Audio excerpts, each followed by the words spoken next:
संक्लिष्टता चित्त में चल रही है, अभी तुम सामायिक को नहीं समझे। समतियों के पालने के लिए समता भंग हो रही है, अभी तुम सामायिक नहीं समझे। अनशन ऊनोदर आदि तपों के तपने के लिए यदि संक्लिष्टता वर्त रहे हो, अभी आपने सामायिक नहीं समझे। मतलब जो जो साधना करो उसमें संक्लिष्टता को स्थान नहीं होना चाहिए। आनंद लेते हुए आनंद की वृद्धि करना चाहिए। इस सूत्र को ध्यान रखो। आनंद लेते हुए आनंद की वृद्धि करना चाहिए। आनंद लेते हुए आनंद की वृद्धि करना चाहिए। कुछ इसके अंदर समझ में आ रहा है? कुछ आनंद लेते हुए आनंद की वृद्धि करना चाहिए है। जैसे कोई पुरुष स्वाध्याय कर रहा है, उसको ज्ञान बढ़ाना अपना, तो ज्ञान की वृद्धि करना है। आनंद लेते हुए आनंद की वृद्धि करना चाहिए है। ज्ञान कैसे बढ़ाएं? यदि आपके मस्तिष्क में चल रहा है मेरे स्वाध्याय नहीं हो पा रहा है, मैं ज्ञानी नहीं बन पा रहा हूं, आप तो उन्मत्त पुरुष हो। जो जितना अध्ययन आप कर रहे हो, जितना ज्ञान प्राप्त कर रहे हो, उस ज्ञान का आनंद लूटते ज्ञान बढ़ाइए।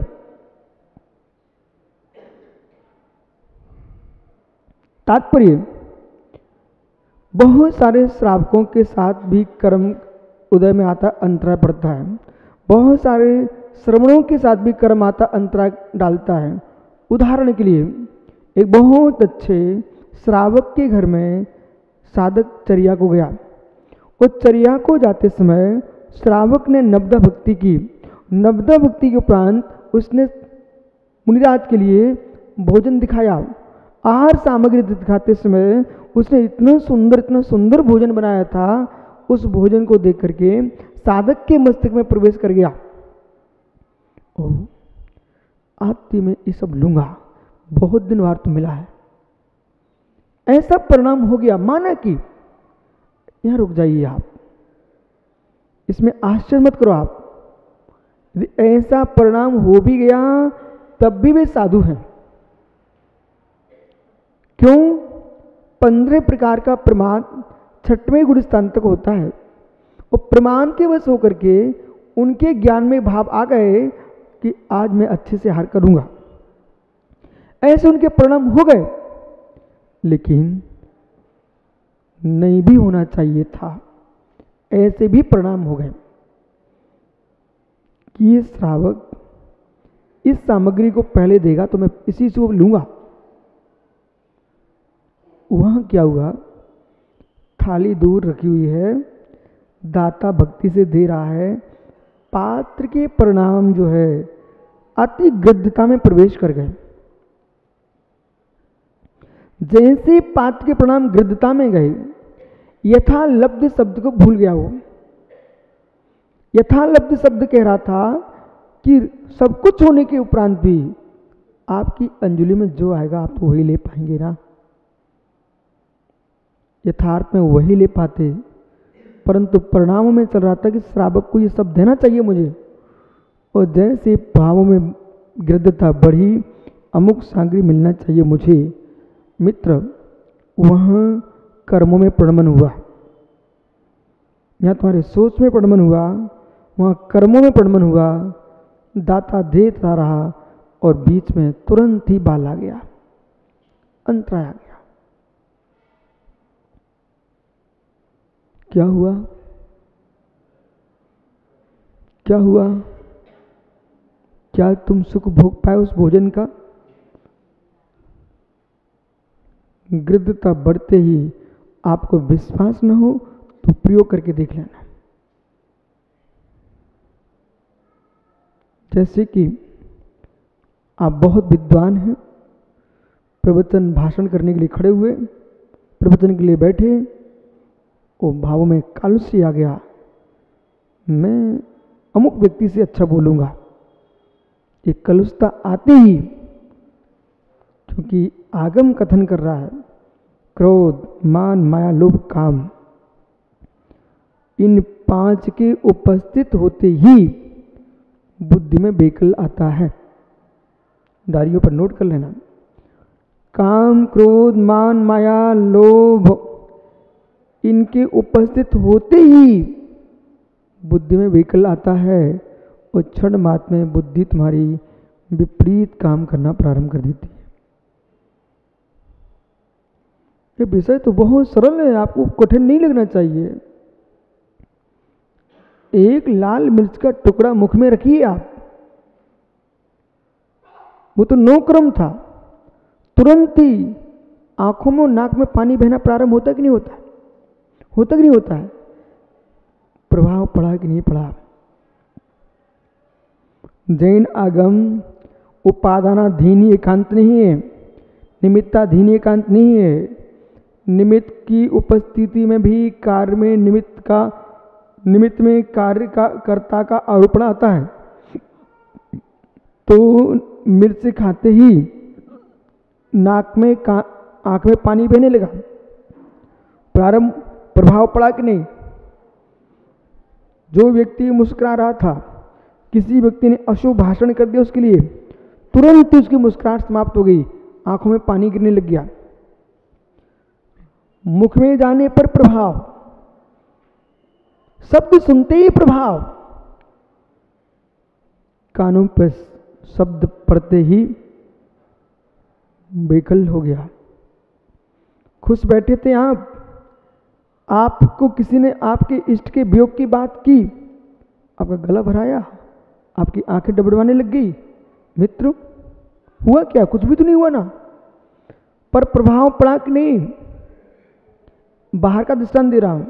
इसी प्रकार से मित्र, जब बाहर की व्यवस्था से तुम्हारे भीतर प्रमन होना प्रारंभ हो जाता है, तो जिसके भीतर ही प्रमन चल रहा है वो बाहर उदय में आएगा कि नहीं आएगा?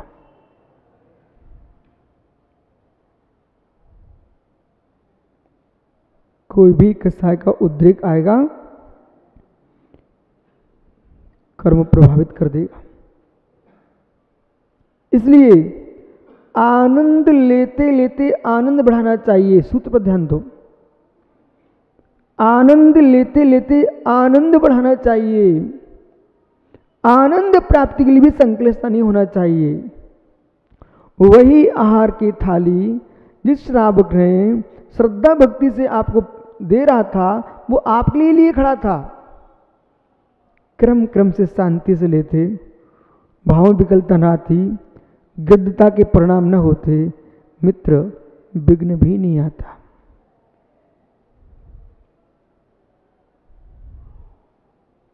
बोलो ज्ञानी साम्य सागर ऐसा होता कि नहीं? व्यक्ति ने थाली देखी, साधक ने, उस थाली देखते ही परिणाम यदि व्याग्र हो गए, गृद्धता बढ़ी, विघ्न आता कि नहीं आता? सिद्धांत को कौन टाल सकता है? सिद्धांत को कौन टाल सकता है? क्योंकि ये देखना चाहिए आपको, जो लालटेन की बत्ती रहती है, कभी देखा? लालटेन की बत्ती रहती है, प्रकाश देती है। लालटेन की बत्ती रहती है, प्रकाश देती है। पर विवेक के साथ सुनना, जबकि उसमें मिट्टी का तेल होता है, पर एक तरीके से इसको रखा गया है, उतना ही निकाला जाता है जैसे प्रकाश होता रहे। उसी लालटेन की बत्ती को बोले जब आग लगी इसके अंदर, इतनी देर तक कैसे जल रही है, उसे पूरी बत्ती बाहर निकालना, फिर मिट्टी का तेल डालना उसके ऊपर और फिर लगाना आग, वो कितना प्रकाश देगी आपको? कितने समय तक चलेगा प्रकाश? विशेष समझिए आप, कितने समय तक चलेगा प्रकाश? चंद क्षण के अंदर भस्म हो जाएगी। जो बाती आपको 10-15 दिन तक प्रकाश देने वाली थी, वो मेरे मित्र 10 मिनट भी नहीं लगेंगे, 1-2 मिनट के अंदर झुलस जाएगी। ऐसे ही अप्रमेय सागर भाई, जो कर्म की प्रगति पुण्यभूत तुमको फलित होने वाली थी, आपने गृद्धता की आग लगा करके उसको क्षण मात्र में झुलसा डाला। राग की तीव्रता के कारण, द्वेष की तीव्रता के कारण द्विसंधान काव्य में धनंजय कवि ने लिखा, और उन्होंने जो लिखा पूर्व आचार्यों के आगम से निकाल के रखा कि जो जो लाभ और भोग, जो जो लाभ और भोग हो रहा है, जो जो लाभ और भोग हो रहा है, ध्यान दो शब्द पर, जो जो ज्ञानी लघुनंदन लाभ और भोग हो रहा है वो तेरे पुण्य के क्षय करके होता है। बेटा दर्पण में जाके चेहरा देखना और धीरे से इधर देख, ऐसे कर लेना, ठीक लग रहा हूं, इतने क्षण तुम्हारा पुण्य का क्षय हो चुका है। जो जो लाभ, सुन लो ज्ञानी, जो जो लाभ और भोग होता है वो पुण्य के क्षय पर ही होता है। समझ में आया कुछ? जो जो लाभ भोग होता है पुण्य के क्षय पर होता है। ज्ञानी उसके पास बहुत सुंदर एक पेन है, ठीक है, वो भाई जो खड़ा है सामने गोरा गोरा, इसके बहुत सुंदर पेन है, आपको पसंद आ गया, ठीक है, आपके जेब में एक 500 का नोट है और उसके पास सुंदर पेन है। समझ में क्या हो रहा हूं, तेरे से पूछ रहा हूं, आपके पास 500 का नोट है बेटा, एक बालक के पास 500 का नोट है, एक के पास सुंदर पेन है, वो देखो लिए खड़ा है। अब माना कि तुझे वो पेन चाहिए है तो जेब खाली करना पड़ेगी कि नहीं? बोल बेटा।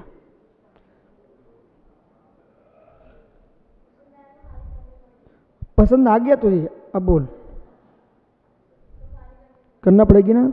बिल्कुल ठीक है बेटा, जो जो तुमको पसंद आता है उसको खरीदने के लिए जेब खाली करना पड़ती है।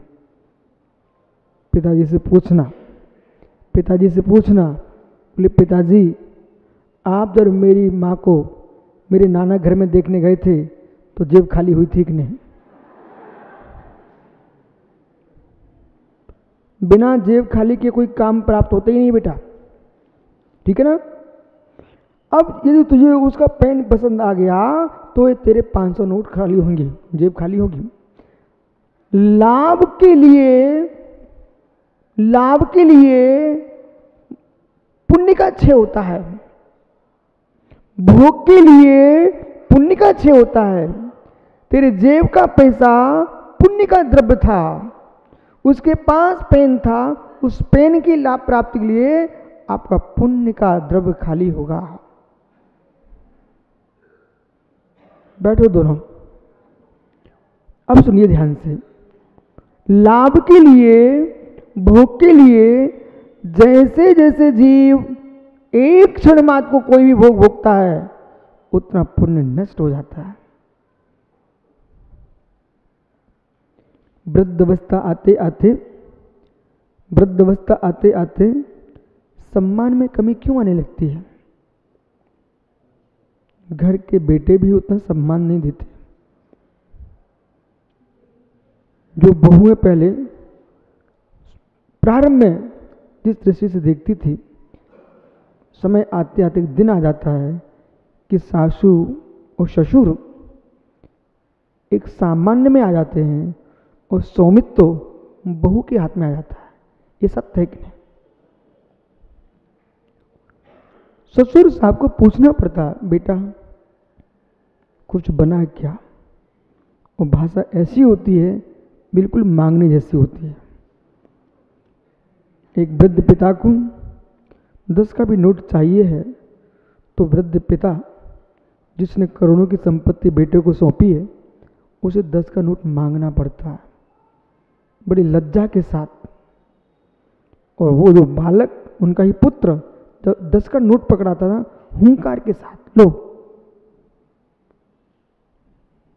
भूल गया बेटा उस दिन की जिसने तुम्हें सब कुछ सौंप दिया है, तुम हूं कर रहे हो। सुनो ना भैया सारस्वत सागर, मुंह मत करना कभी।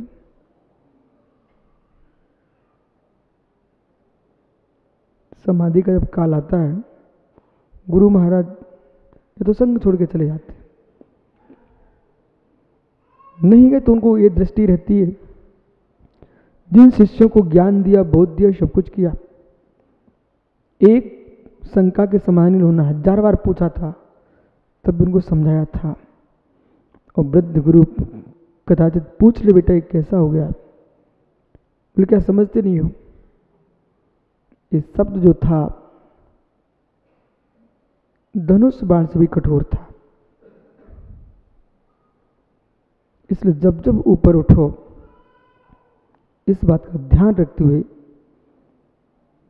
इस बात का ध्यान रखते हुए कि मुझे भी किसी ने सहारा दिया था, जब सहारा लेने में आनंद तुमको हारा था, जब तुमको सहारा देने का समय आया है तो क्लेश क्यों।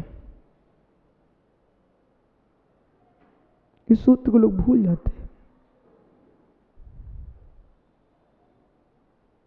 जब तुम उठने के लिए लायक हो रहे थे तब तुमको सहारा दिया जा रहा था, अब तुम उठ चुके हो, सहारा देने का समय तुम्हारा आ चुका है, उसमें तुम दूर भाग जाते हो।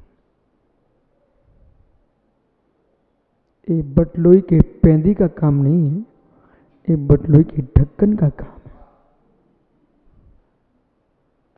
मित्र बनाओ तो, शिष्य बनाओ तो मित्र, बटलोई की पेंदी बना के जैसा बनाना, बटलोई का ढक्कन मत बनाना। जब जब आग लगती है चूल्हे में तो सबसे पहले पेंदी झेलती है, पात्र के नीचे का भाग पूरा झेलती है, पर जब जब उबाल आता है तो ढक्कन भाग जाता है, ढक्कन भाग जाता है। ऐसा आचार्य इलाचार्य स्वामी ने कुरल काव्य में लिखा हुआ है, हे मित्र ढक्कन जैसे मित्र मत बनाना, ढक्कन जैसे शिष्य बनाना।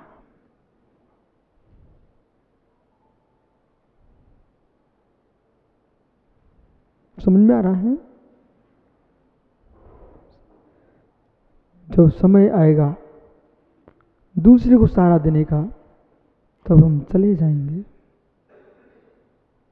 ज्ञानी प्रकृति कहेगी, हे जीव तूने अपनी प्रकृति में क्या सीख पाया,